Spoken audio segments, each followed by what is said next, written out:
everyone, and welcome to our first Photoshop tutorial. Now we're just going to cover some really basic stuff here, so it's not going to take too long. So let's just grab a file, and I'm actually just going to drag and drop it into the Photoshop icon here, and we're going to get started that way. So we're only going to cover basically layers and workspaces and tools and maybe a couple other things, but I just want you to be familiar with the space and then also know how to find certain panels if you can't find them. And that's why we'll start first of all in workspaces, because you might not see some of these things that I have on my board, and you want to be able to find those. So up here in the top right, we can actually toggle the workspaces. This was currently in graphic and web because I was working with something with text and it was going to be on the internet. But what we want to be in for these tutorials is photography. So I'm actually going to go down here and go to photography. Now, I'm not sure if you noticed before, but we had some different panels over here on the right and some even different tools over here on the toolbar on the left. So now that we have it in this photography panel, let's start in the bottom right. And in the bottom right, we've got our layers panel here. And you can see that we've got our background layer, and that was just automatically put as the background, and it was automatically locked. So as we get more layers, they're all stacked on top, and we can do Command J to copy this layer. And as you see, it'll start and it'll name it as layer 1. And we can even do a new layer that's not a copy but just a blank layer. We can do Command Shift N, and that will do a new layer.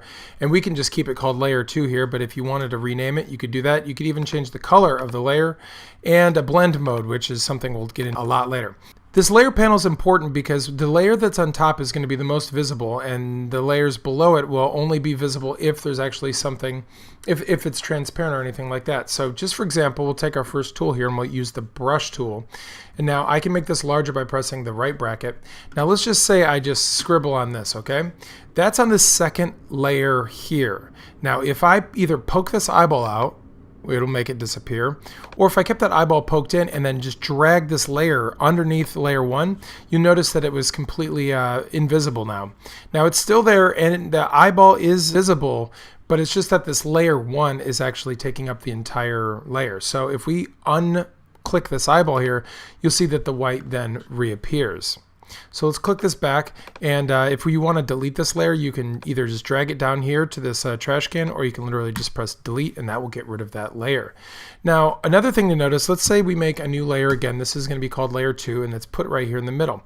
Well, if we scribble on that layer, notice you can't even see it, and it is visible here on the layer though. It's on there.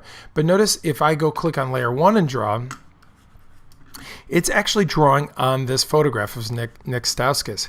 So I just want to point that out because we have to be careful about what layer we have highlighted when we're trying to do certain things. If you have some trouble at any point during these tutorials and it's not working, make sure you're highlighting the right layer and working on the right layer.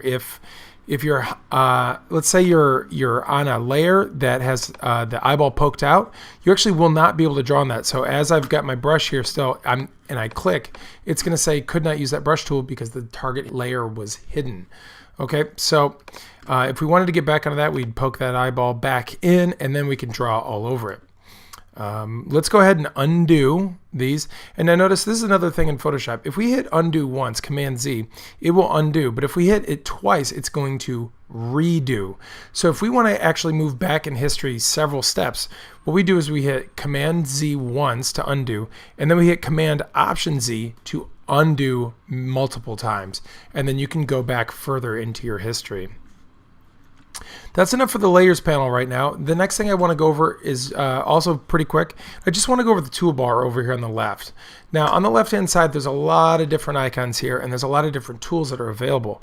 It all depends on what you want to use, and some of these you may use often, and some of them you may really never use. But just for starters, just notice that you can hover your mouse over each of these and it will show you what they are.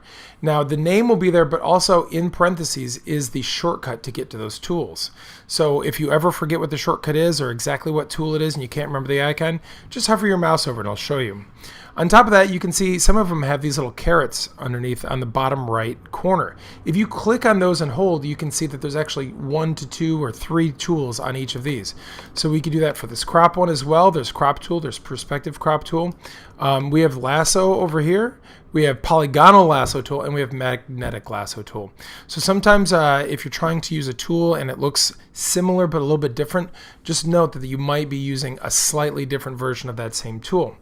Now again, if we hover over the lasso tool here, it will show and it says that L is the command for that. So V would be our pointer, but I can hit L to go back to this lasso tool. And let's say it's not on the right lasso tool for me, and I notice that this isn't how I want it to be. Command Z to undo that. I can hit Shift L to then toggle through the different tools that the lasso offers. Just one or two other quick things I want to show you while we're here in Photoshop.